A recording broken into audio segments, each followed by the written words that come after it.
Guys, pag-usapan natin tong Clarity Act. Kasi napaka mainit to na news ngayon sa May 14 because ito yung magbibigay ng direksyon sa crypto space. Okay? So when it comes to direction, meron kasi sa crypto ngayon na tinatawag na gray area. Hindi natin alam kung ano talaga ang stand ng mga coins na ito. Kasi kung tawagin natin yung crypto, parang coin siya eh. Hindi mo siya ma-identify kung ano ba talaga siya. 'Di ba? Asset ba talaga siya? Hindi, kasi hindi naman nagsasabi si SEC na, uy, asset yung Solana eh.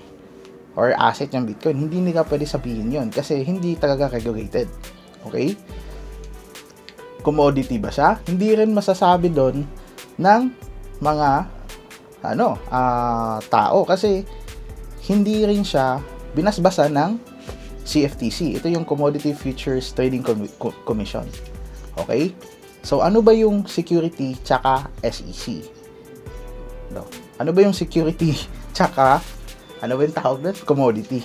Okay? Yung security, guys, meaning yan, accredited by SEC. So, back siya with, alam mo yan, yung parang may mga auditing, may mga monthly reports, para siyang stock.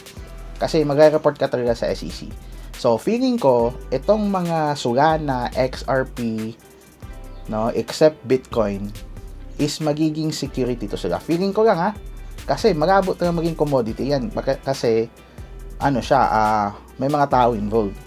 So, as SEC will think, siguro, iisipin niya, sige, gagawin ko na lang na security sila Solana, sila Ethereum. Kasi, para naman protected yung mga investors. 'Di ba?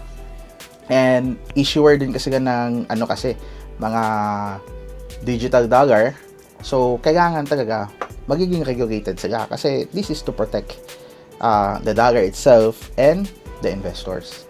So feeling ko lang and wala yang guarantees. So maganda yan in an investor's perspective kasi feeling mo magiging secured yung investment mo, hindi ka na parang makarag pull or wala nang maging liable legally kasi define na siya as security. So, may mananagot na under security laws, under mga federal laws ng US. Diba? Hindi ko alam masyadong technical dyan, pero somehow, nakukuha yung point ko. Okay? So, bakit si Bitcoin is magiging commodity? Kasi number one, wala naman talagang may-ari ng Bitcoin, right? It was created kasi, yan kasi yung purpose ng Bitcoin. It's gonna be a sole entity na walang may-ari, away from the government, and it's the people's money. So, dapat talaga maging commodity siya. So, baka, kontra yun ng SEC. Gagawin siyang security for I don't know reason, di ba? So, commodity siya, gaya yung tinitrade natin ngayon sa Forex, di ba? We can trade derivatives like gold, silver, may mga corns pa nga, mayroon pang mga, di ba, commodity yan, may mga rice pa nga, pwede tayong makatrade ng rice, di ba? Kuhako. Pwede tayong makatrade na ganun kasi commodity siya. Meaning yan, walang may-ari. It's a commodity. So, baka talaga si CFTC i-identify yan siya sa ganyan. So, magiging volatile yung market sa May 14. Kasi hindi lang yan sa crypto space ang magbe-benefit. Especially in the AI space. Kasi mag-move forward na yung industry. 'Di ba? Hindi na ito yung parang maybe way back to 2015-17 na parang everything is speculation. Nagmo-move forward na yung mundo about crypto na magiging formalized na siya. Kaya be ready and get involved kasi for the 10,568 time, no? Ito na yon. This is it. Because SEC na and CFTC is involved. It's a good time to be involved ngayon sa Web3 space, sa AI space, no?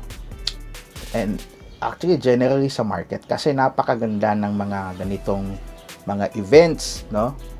Sa merkado. So, yun lang guys. Be prepared sa May 14. I don't know what time. I-update ko lang kayo sa GC.